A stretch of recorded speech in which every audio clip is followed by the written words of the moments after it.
Chers baladeurs et baladeuses, bienvenue chez vous à Rosaries Café, le café littéraire. On me nomme Ronald Omwat Selmour. J'ai le grand plaisir d'être votre hôte, votre curé, c'est-à-dire votre curateur.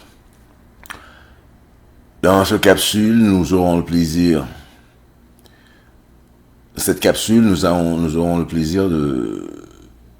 d'être choyés par l'auteur Florence Scovel Sheen à travers une autre œuvre,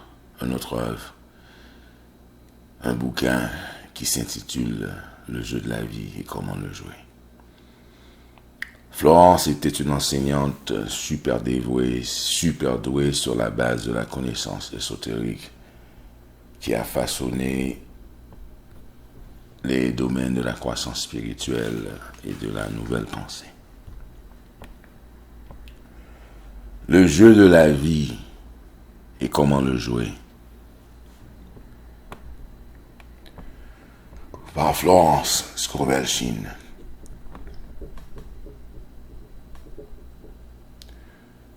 Chapitre 1. Le jeu. La plupart des gens considèrent la vie comme une bataille. Or, la vie n'est point une bataille, mais un jeu. C'est un jeu, cependant, où l'on ne peut gagner si l'on ne possède pas la connaissance de la loi spirituelle. L'Ancien et le Nouveau Testament donnent, avec une merveilleuse clarté, les règles du jeu. Jésus-Christ a enseigné que ce jeu s'appelle donner et recevoir. Tout ce qu'un homme sème, il le récoltera. Ce qui signifie que ce qu'un homme donne par la parole ou par l'action, lui sera rendu. Ce qu'il donne, il le recevra. S'il sème la haine, il recevra la haine. S'il aime, il sera aimé en retour. S'il critique, il ne sera pas épargné à son tour. S'il ment, on lui mentira. Et s'il triche, il sera volé. On nous apprend aussi que l'imagination joue un rôle primordial dans le jeu de la vie. Garde ton cœur ou ton imagination plus que toute autre chose, car de lui viennent les sources de la vie. Proverbe 4, verset 23. Ce qui signifie que ce que l'homme imagine s'extériorise tôt ou tard dans ses affaires. Je connais un monsieur qui redoutait une certaine maladie. C'était une maladie très rare et difficilement contagieuse. Mais il se la représentait sans cesse. Il lisait des articles à ce sujet. Si bien qu'un jour, elle se manifesta dans son corps. Et il mourut victime de son imagination déréglée. Nous voyons donc que, pour jouer avec succès au jeu de la vie, il nous faut bien diriger notre imagination. Celui dont l'imagination a été entraînée à ne se représenter que le bien, attire dans sa vie tous les désirs justes de son cœur. La santé, la richesse, l'amour, les amis, la parfaite expression de soi et la réalisation du plus haut idéal. L'imagination a été appelée les ciseaux de l'esprit.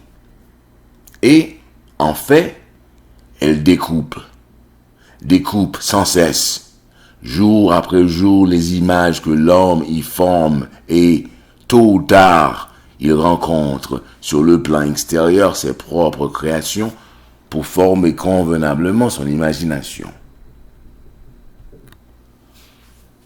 L'homme doit connaître la nature des opérations de son esprit.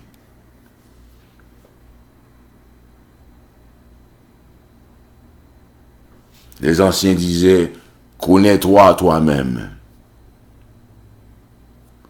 L'esprit comprend 3 plans. Le subconscient, le conscient et le superconscient. Le subconscient n'est qu'une puissance sans direction. Il est semblable à la vapeur ou à l'électricité et accomplit ce qu'on lui commande. Il n'a point de pouvoir intrinsèque. Tout ce que l'homme ressent profondément ou imagine clairement est imprimé sur le subconscient et se manifeste dans le moindre détail. Par exemple, une dame de ma connaissance jouait toujours, étant enfant, à faire semblant d'être veuve. Elle s'habillait de noir, avec un long voile, et son entourage la trouvait très drôle et amusante. Devenue grande, elle épousa un homme qu'elle aimait profondément. Peu de temps après, il mourut et elle porta un long voile de deuil pendant bien des années. Son subconscient, impressionné par l'image qu'elle avait formée, en temps voulu, l'extériorisa sans égard pour sa douleur. Le conscient a été appelé esprit mortel ou charnel. C'est l'esprit humain qui voit la vie telle qu'elle apparaît. Il voit la mort, le désastre, la maladie, la pauvreté et les limitations de toutes sortes. Et il imprime tout cela sur le subconscient. Le superconscient est l'esprit Dieu qui est en chaque homme. C'est le plan des idées parfaites. C'est là que se trouve le modèle parfait dont parlait Platon, le plan divin, car il y a un plan divin pour chacun. Il existe une place que vous devez occuper et que personne d'autre ne peut occuper. Vous avez une tâche à faire que personne d'autre ne peut accomplir. Il existe de ceci une image parfaite dans le superconscient. Cette image se projette parfois comme un éclair dans le conscient et semble un idéal hors d'atteinte. Quelque chose de trop beau pour être vrai.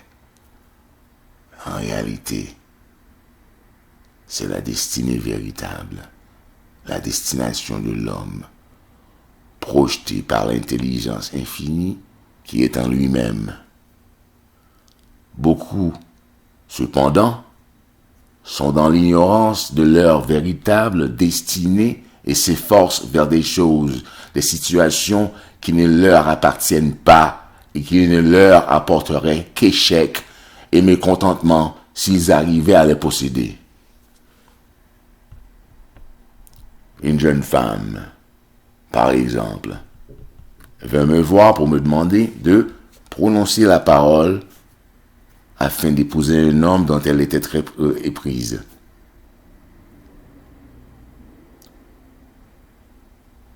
Elle le nomma A, B, disons. Je lui dis que ce serait une violation de la loi spirituelle, mais que je prononcerai la parole pour l'homme qui était celui du choix divin, l'homme qui lui appartenait par droit divin. Et j'ai ajouté, si A et B et cet homme-là vous ne pouvez pas le perdre. Sinon, vous recevrez son équivalent. Elle rencontrait Abbé constamment, mais il ne se déclarait pas. Un soir, elle vint me voir et me dit, « Savez-vous que depuis une semaine, Abbé ne me semble plus si remarquable ?» Je lui répondis, « Peut-être n'est-il pas l'homme du plan divin. Il se peut qu'il y en ait un autre. » Peu après, elle rencontra quelqu'un qui s'éprit d'elle immédiatement, et lui déclara qu'elle était son idéal. En fait, il lui dit toutes les choses qu'elle désirait tant entendre de la part d'Abbé. Elle trouva cela tout à fait étonnant. Bientôt, elle répondit à ses vœux et cessa complètement de s'intéresser à Abbé. Ceci est un exemple de la loi de la substitution. Une idée juste fut substituée à une idée fausse. Par conséquent, il n'en résulta ni perte ni sacrifice. Jésus-Christ a dit, « Cherchez d'abord le royaume de Dieu et sa justice.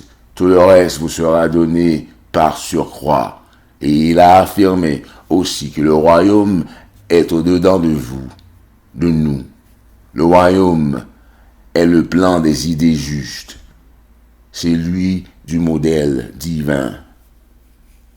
Jésus-Christ a enseigné aussi que notre parole joue un rôle capital dans le jeu de la vie.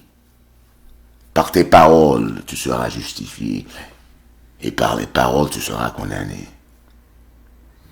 Bien des personnes ont été cause du désastre de leur vie par leurs paroles inconsidérées. C'est ici qu'une dame me demanda un jour pourquoi sa vie était devenue pauvre et étriquée. Elle avait eu un foyer rempli de jolies choses et possédait alors beaucoup d'argent.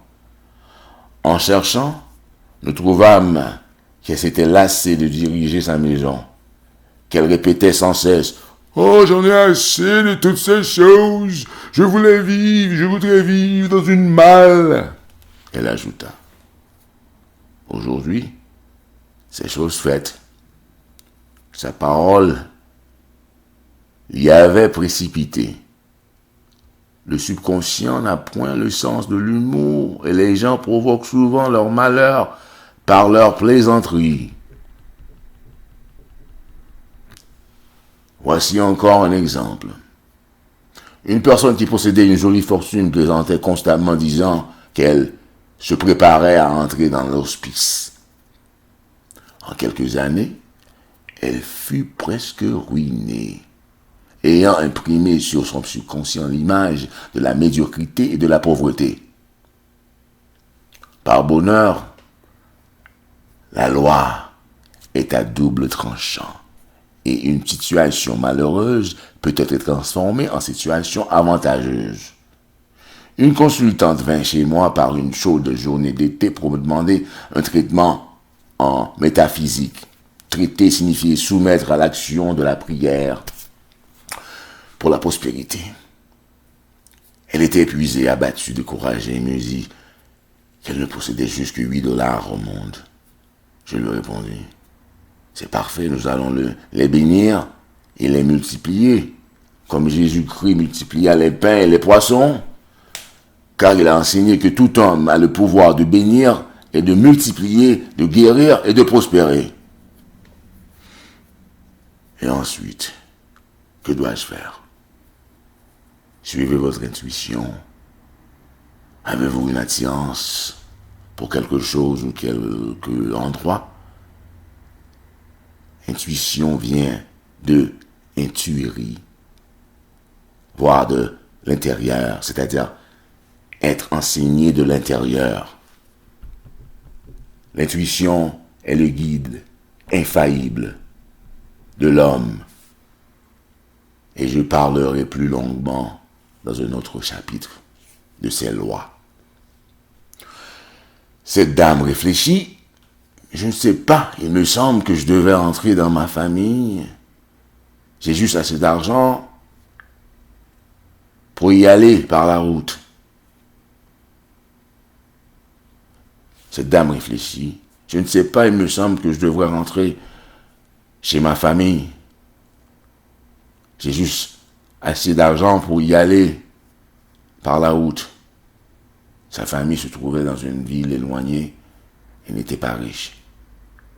Le raisonnement, l'intellect semblait dire « Reste à New York, trouve du travail et gagne de l'argent. » Mais je lui dis « Alors rentrez chez vous. Ne rejetez jamais une intuition. » Et je prononçai pour elle la parole suivante. L'Esprit infini ouvre la voie vers la grande abondance pour Madame X et s'attire irrésistiblement tout ce qui lui appartient par droit divin. Et je lui commandai de répéter cela sans cesse. Elle partit immédiatement. Quelques jours plus tard, en faisant une visite, elle retrouva une vieille amie de sa famille. Par le truchement de cette amie, elle reçut des milliers de dollars d'une façon miraculeuse.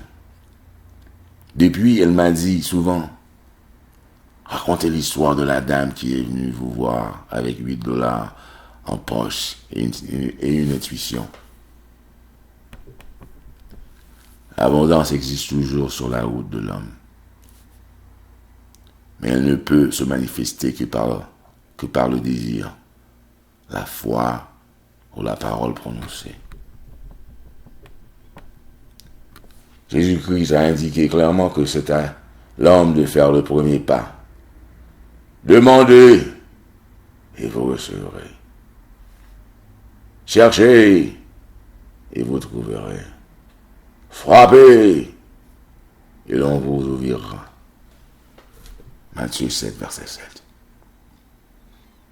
Et dans les Écritures, nous lisons, en ce qui concerne les travaux de mes mains, commandez-moi.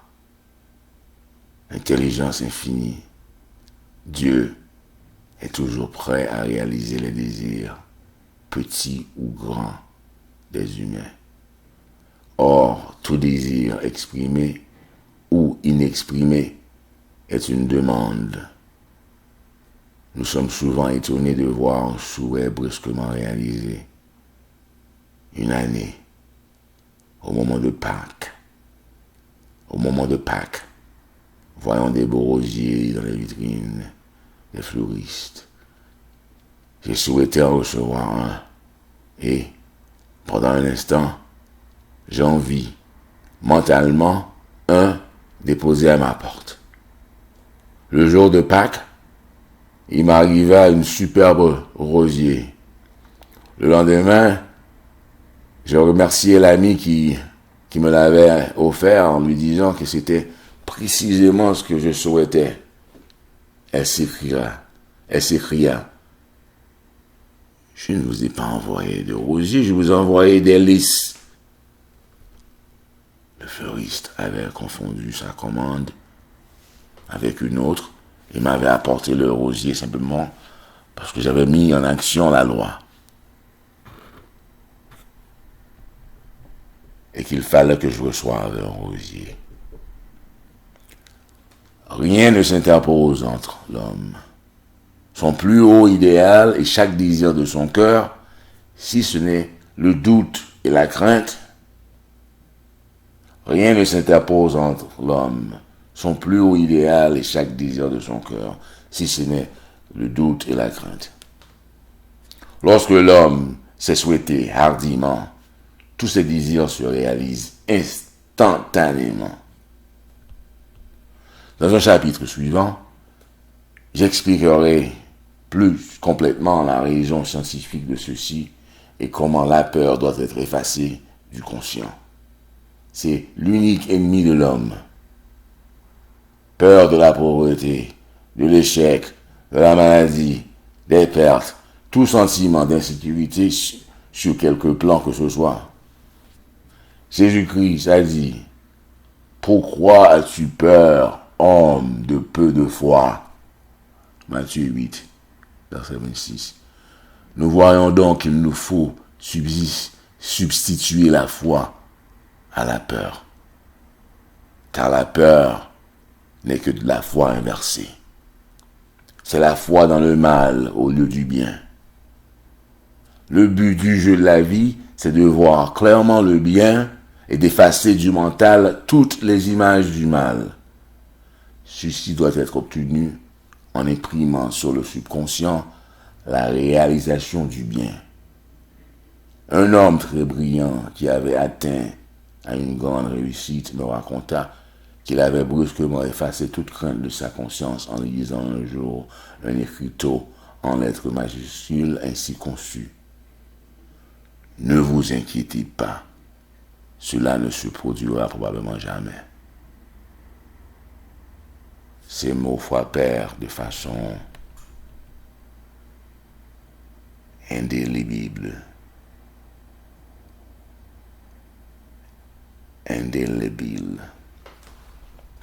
Son subconscient.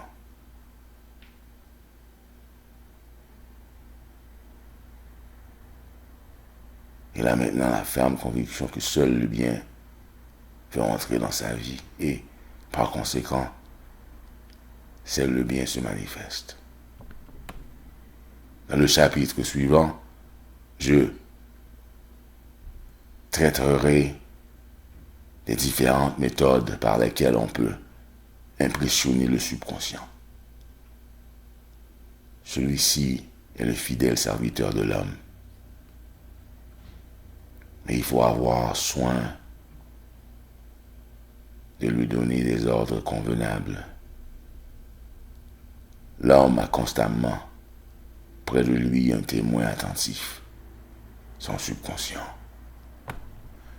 Chaque mot, chaque parole se grave dans le subconscient et se réalise en des détails surprenants. Cela ressemble à un chanteur dont la voix serait enregistrée sur un disque. S'il tousse ou s'il hésite, le disque l'enregistre aussi. Brisons donc le vieux disque mauvais du subconscient, les disques de notre vie que nous ne voulons pas conserver, et faisons-en de neuf et de beau. Prononcez tout haut, avec force et conviction, ces paroles.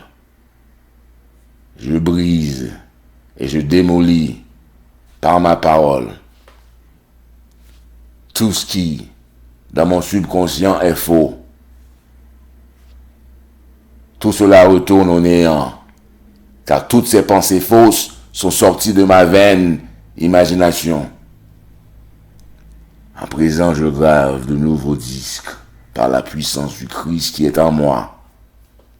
Ce sont la santé, la richesse, l'amour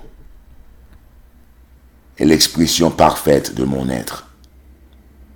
Voilà la quadrature de la vie, le jeu complété. Un peu plus loin, je montrerai comment l'homme peut modifier les conditions de sa vie en changeant ses paroles. Celui qui ne connaît point la puissance de la parole est en retard sur son temps. La mort et la vie sont au pouvoir de la langue.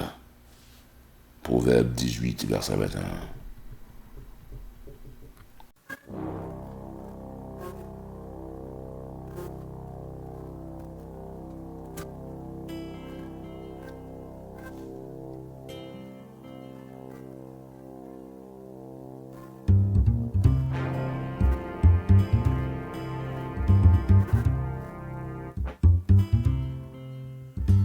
Imagination, the law, the infinite, the law of the finite. Though man is finite, the magic in him is infinite. Imagine this. divinity is infinite.